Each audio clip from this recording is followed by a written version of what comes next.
Stop. अगर आप अभी भी YouTube वीडियो मैन्युअली बना रहे हो, स्क्रिप्ट अलग लिख रहे हो, डिजाइन अलग बना रहे हो, हर वीडियो स्क्रैच से स्टार्ट कर रहे हो, तो आप टाइम वेस्ट कर रहे हो।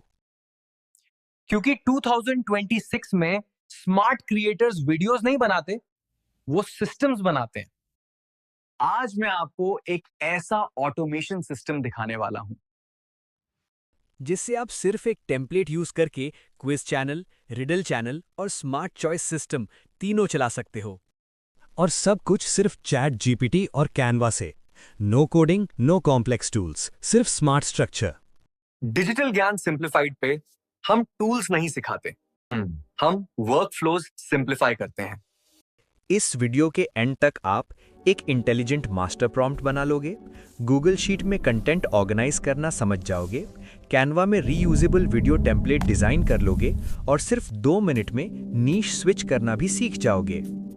मैं आपको 3 सिस्टम्स नहीं सिखाऊंगा, मैं आपको एक रीयूजेबल मशीन बनाना सिखाऊंगा। Let's build it live. सबसे पहले मैं अपना इंटेलिजेंट मास्टर प्रॉम्प्ट पेस्ट करता हूं। यहां सिर्फ एक चीज चेंज होती है, टॉपिक। बाकी पूरा स्ट्रक्चर ऑटोमेटिकली डिसाइड होता है। वैसे इस मास्टर प्रॉम्प्ट का गूगल ड्राइव लिंक मैंने वीडियो के डिस्क्रिप्शन में दिया है, आप वहां से डायरेक्टली डाउनलोड कर सकते हैं। एग्जाम्पल के लिए मैं लिखता हूं जनरल नॉलेज क्विज। डिफिकल्टी आप चूज कर सकते हैं, इजी, मीडियम, हार्ड या मिक्स्ड। मैं मिक्स्ड सिलेक्ट करता हूं। एक ही रन में 15 क्वेश्चंस जनरेट हो जाएंगे। देखिए, आउटपुट CSV फॉर्मेट में जनरेट हो गया। अगर आप ब्रेन रिडल्स पर वीडियो बनाना चाहते हैं तो यहां सिंपली ब्रेन रिडल्स टाइप कर दीजिए एंड डिफिकल्टी सिलेक्ट कीजिए एंड रन। नोटिस करिए, फॉर्मेट ऑटोमेटिकली रिडल स्टाइल में शिफ्ट हो गया, लेकिन सिस्टम सेम है। और बिल्कुल इसी तरह अगर आप लाइफ डिसीजंस या स्मार्ट चॉइस टाइप वीडियोस बनाना चाहते हैं तो सेम स्टेप्स फॉलो करें एंड रन। आप नोटिस करेंगे कि हर बार टोटल 15 आउटपुट्स जनरेट हो रहे हैं। ये इसलिए हो रहा है क्योंकि प्रॉम्प्ट में 15 रोज ऑफ कंटेंट डिफाइन किया हुआ है। अगर आप ज्यादा या कम आउटपुट्स चाहते हैं तो बस यहां 15 की जगह अपना डिजायर्ड नंबर टाइप कर दीजिए। सिस्टम ऑटोमेटिकली उतने ही रिजल्ट्स जनरेट कर देगा। अब नेक्स्ट स्टेप है डेटा को प्रॉपरली ऑर्गेनाइज करना।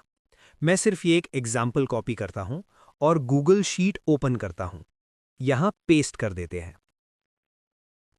अब आप देख सकते हैं कि डेटा अभी प्रॉपरली ऑर्गेनाइज फॉर्मेट में नहीं है। इसको कॉलम्स में अरेंज करने के लिए पहले ए कॉलम सिलेक्ट कीजिए, फिर डेटा मेन्यू में जाइए और स्प्लिट टेक्स्ट टू कॉलम्स पर क्लिक कीजिए। देखिए, डेटा ऑटोमेटिकली सेपरेट कॉलम्स में डिवाइड हो गया। अब सभी कॉलम सिलेक्ट कीजिए और हेडर के बीच में डबल क्लिक कीजिए ताकि कॉलम विड्थ ऑटोमेटिकली एडजस्ट हो जाए।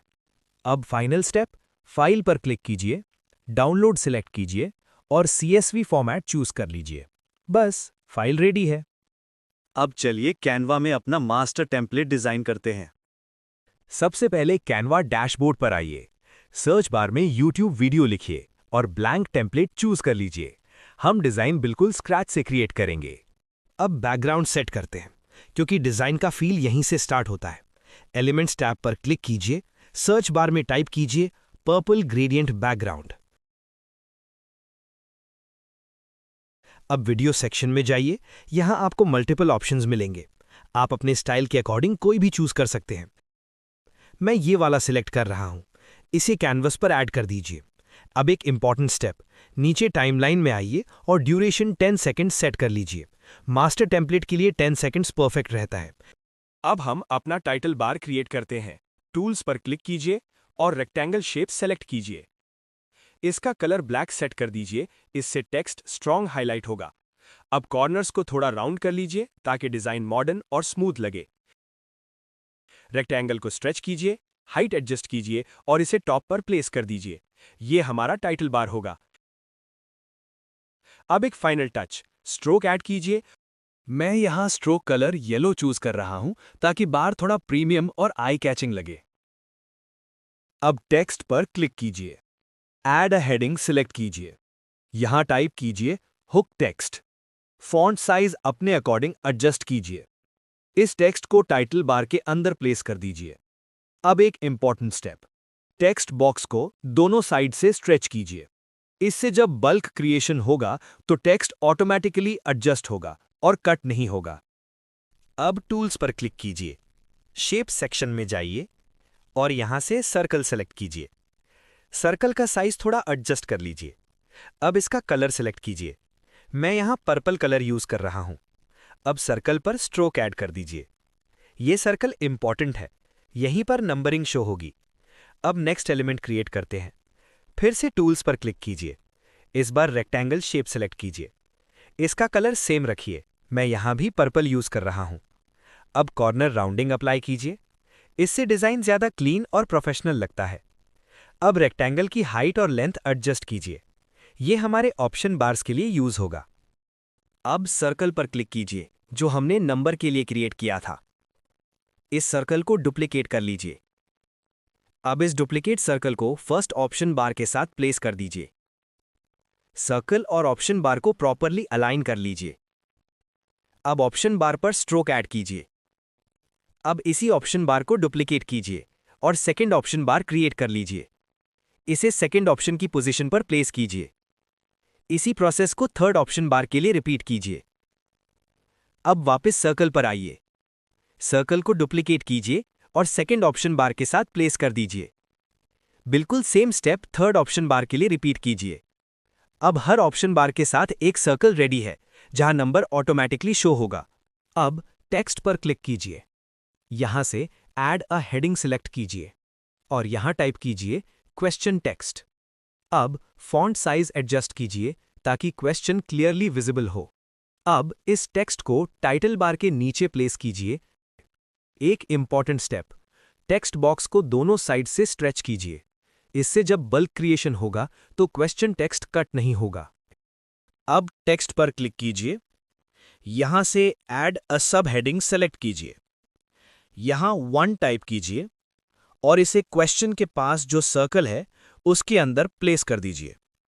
अब इस नंबर 1 को डुप्लीकेट कीजिए और फर्स्ट ऑप्शन बार के सर्कल में प्लेस कर दीजिए। यहां 1 को रिप्लेस करके ए लिख दीजिए। इसी प्रोसेस को रिपीट कीजिए for option bar B and C as well. Add a sub heading select कीजिए और यहां टाइप कीजिए ऑप्शन ए।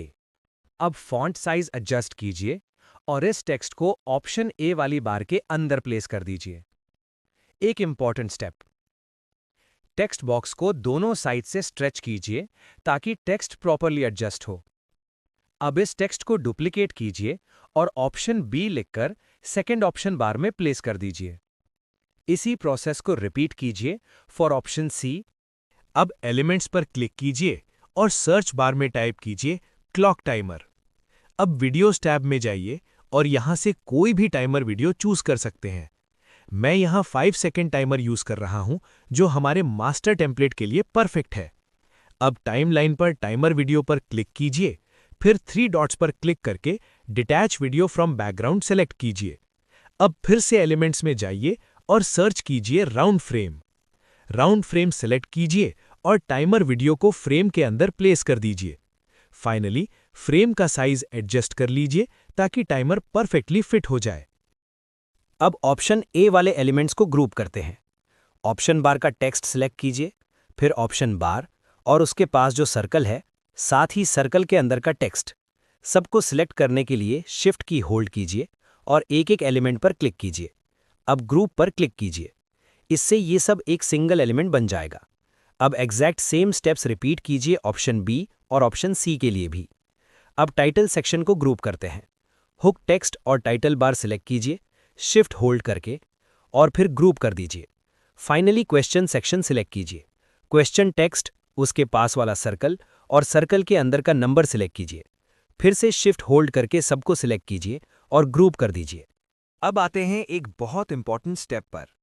अगर आप वीडियो को अभी प्ले करेंगे तो आप नोटिस करेंगे कि सारे एलिमेंट्स एक साथ अपीयर हो रहे हैं, लेकिन क्विज टेम्पलेट में हमें एलिमेंट्स को स्टेप बाय स्टेप रिवील करना होता है। इसके लिए नीचे टाइमलाइन पर जाकर हर एलिमेंट की टाइमिंग एडजस्ट करनी होगी। सबसे पहले टाइटल बार सिलेक्ट कीजिए। इसे 0.5 सेकंड्स के बाद स्टार्ट होने दीजिए और इसका एंडिंग पॉइंट क्लिप के एंड तक यानी 10 सेकंड पर रखिए। अब क्वेश्चन टेक्स्ट को एडजस्ट कीजिए। ये टाइटल के हाफ सेकंड बाद यानी अराउंड 9 सेकंड रिमेनिंग टाइमिंग पर अपीयर होना चाहिए और ये भी एंड तक स्क्रीन पर रहेगा। उसके बाद ऑप्शन ए को सेट कीजिए जो अप्रॉक्सीमेटली 8.5 सेकंड रिमेनिंग टाइमिंग पर अपीयर करेगा। फिर ऑप्शन बी को भी हाफ सेकंड के बाद अराउंड 8 सेकंड पर सेट कीजिए और ऑप्शन सी को अराउंड 7.5 सेकंड पर। ध्यान रहे ये सारे ऑप्शंस अपीयर होने के बाद एंड तक स्क्रीन पर रहेंगे। अब लास्ट में टाइमर ऐड होगा अराउंड 7 सेकंड पर जो एग्जैक्टली 5 सेकंड्स के लिए रन करेगा। फाइनली एक बार वीडियो प्ले करके चेक कीजिए ताकि टाइटल, क्वेश्चन, ऑप्शंस, टाइमर इसी ऑर्डर में स्मूथली अपीयर हों।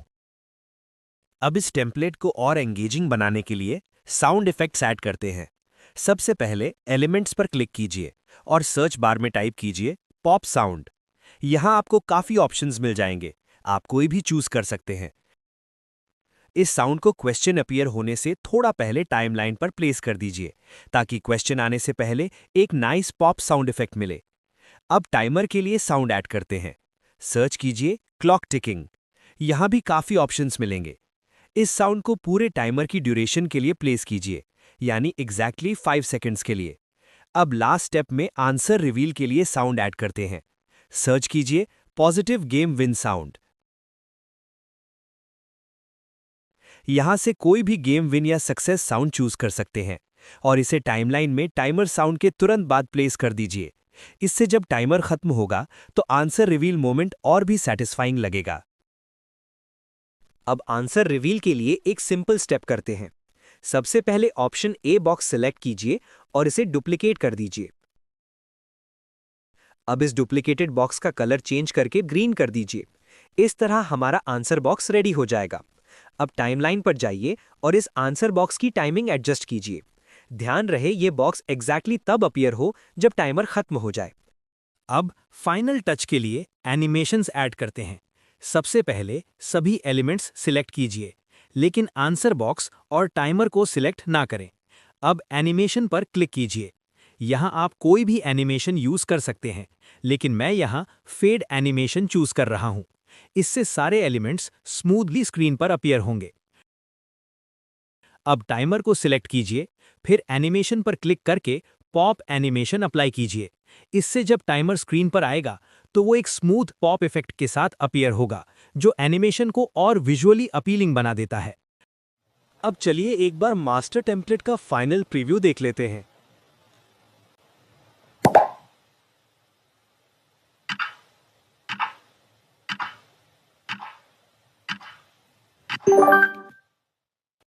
अब नेक्स्ट स्टेप के लिए डिजाइन के सभी एलिमेंट्स सेलेक्ट कीजिए, लेकिन साउंड इफेक्ट्स को सेलेक्ट ना करें। अब इन सभी एलिमेंट्स को डिलीट कर दीजिए। अब डिजाइन को डाउनलोड कर लीजिए एज MP4 वीडियो। टेंशन लेने की जरूरत नहीं है, हम अभी सारे एलिमेंट्स वापस ले आएंगे। MP4 डाउनलोड होने के बाद बस अंडू बटन प्रेस कीजिए और सारा डिजाइन फिर से रीस्टोर हो जाएगा। अब टाइमलाइन पर एक एक करके सभी साउंड इफेक्ट्स सिलेक्ट कीजिए और उन्हें डिलीट कर दीजिए। अब अपलोड पर क्लिक कीजिए और जो MP4 फाइल अभी डाउनलोड की थी उसे यहां अपलोड कर दीजिए। अब डिजाइन के बैकग्राउंड पर राइट क्लिक कीजिए, फिर detach video from background option select कीजिए एंड डिलीट। अब अपलोड सेक्शन में जो MP4 फाइल अभी अपलोड की थी उसे सिलेक्ट कर लीजिए। अब ओपन मेन्यू पर क्लिक कीजिए और अपने डिजाइन का नाम चेंज करके मास्टर टेम्पलेट रख दीजिए। अब होम पर जाइए, यहां मास्टर टेम्पलेट डिजाइन पर क्लिक कीजिए, फिर 3 डॉट्स पर क्लिक करके मेक अ कॉपी सिलेक्ट कीजिए। जो कॉपी क्रिएट होगी उसका नाम क्विज रख दीजिए। एक इंपॉर्टेंट बात याद रखिए, हमें हमेशा इसी मास्टर टेम्पलेट से ही कॉपीज क्रिएट करनी है, चाहे आप क्विज, रिडल या स्मार्ट चॉइस किसी भी टॉपिक पर वीडियो बना रहे हों। ओरिजिनल मास्टर टेम्पलेट से बल्क क्रिएशन कभी मत करें। जब भी बल्क क्रिएशन करनी हो तो हमेशा इन्हीं कॉपीज पर काम कीजिए। अब चलिए बल्क क्रिएशन प्रोसेस शुरू करते हैं। सबसे पहले लेफ्ट पैनल में ऐप्स पर क्लिक कीजिए, फिर थोड़ा नीचे स्क्रॉल करके बल्क क्रिएट ऑप्शन ओपन कीजिए। अब अपलोड डेटा पर क्लिक कीजिए और अपनी CSV फाइल अपलोड कर दीजिए। फाइल अपलोड होने के बाद अब हमें डिजाइन के टेक्स्ट एलिमेंट्स को डेटा से कनेक्ट करना है। सबसे पहले हुक टेक्स्ट पर क्लिक कीजिए, उसे अनग्रुप कीजिए, फिर राइट क्लिक कीजिए एंड कनेक्ट डेटा पर क्लिक कीजिए। अब हुक फील्ड सेलेक्ट कीजिए। अब इसी प्रोसेस को नंबर के साथ रिपीट कीजिए। नंबर एलिमेंट पर क्लिक कीजिए, उसे अनग्रुप कीजिए, फिर राइट क्लिक कीजिए, देन कनेक्ट डेटा पर क्लिक कीजिए and then number field select कर दीजिए। अब क्वेश्चन टेक्स्ट के लिए भी पहले अनग्रुप कीजिए, फिर कनेक्ट डेटा पर क्लिक करके क्वेश्चन फील्ड सेलेक्ट कर दीजिए। बिल्कुल इसी तरह ऑप्शन ए, ऑप्शन बी और ऑप्शन सी के लिए भी सेम प्रोसेस फॉलो कीजिए।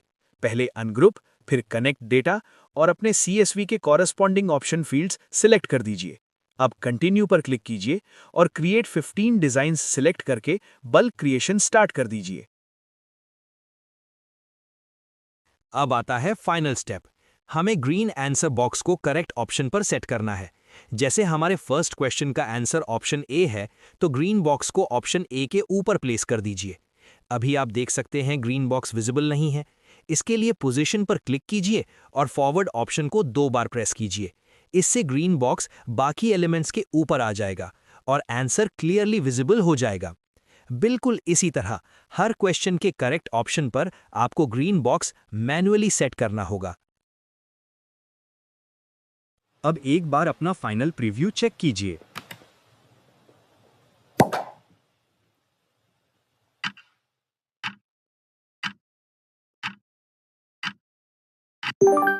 अब अगर आप चाहें तो पेजेस के बीच ट्रांजिशन भी ऐड कर सकते हैं। बस 2 पेजेस के बीच क्लिक कीजिए। यहां जो भी ट्रांजिशन आपको पसंद हो आप सेलेक्ट कर सकते हैं। मैं यहां स्लाइड ट्रांजिशन यूज कर रहा हूं। फिर अप्लाई टू ऑल पेजेस पर क्लिक कर दीजिए और अब डाउनलोड पर क्लिक करके अपनी वीडियो एक्सपोर्ट कर लीजिए। अब आता है सबसे पावरफुल पार्ट, टॉपिक स्विचिंग। सबसे पहले मैं मास्टर टेम्पलेट को डुप्लीकेट करता हूं और इस कॉपी का नाम रख देता हूं रिडल। अब मैं बल्क क्रिएट ओपन करता हूं और यहां रिडल CSV फाइल अपलोड करता हूं। बस एक क्लिक, जनरेट, और देखिए तुरंत रिडल वीडियोस रेडी हो गए। अब मैं सेम मास्टर टेम्पलेट से एक और कॉपी क्रिएट करता हूं। इस बार इसका नाम रखते हैं स्मार्ट चॉइस। फिर से बल्क क्रिएट ओपन करते हैं और स्मार्ट चॉइस CSV अपलोड कर देते हैं, जनरेट, और ये भी रेडी। अब ध्यान से देखिए, background same, animation same, structure same, सिर्फ डेटा चेंज हुआ है। इसका मतलब क्या है? एक ही डिजाइन से आप 3 अलग YouTube चैनल्स चला सकते हो। एक बात हमेशा याद रखो, अगर आप सिर्फ वीडियोस बनाना सीखोगे तो आप स्लो ग्रो करोगे, लेकिन अगर आप सिस्टम्स बनाना सीख गए तो आप मल्टीपल चैनल्स हैंडल कर सकते हो। इसी तरह के ऑटोमेशन सिस्टम्स जो कंटेंट क्रिएशन को फास्ट और स्केलेबल बनाते हैं, मैं इस चैनल पर शेयर करता हूं। अगर आप चाहते हो कि मैं इसका एडवांस्ड रिटेंशन वर्जन भी बनाऊं तो कमेंट करो ऑटोमेशन। और याद रखो, YouTube में स्पीड नहीं जीताती, स्ट्रक्चर जीताता है।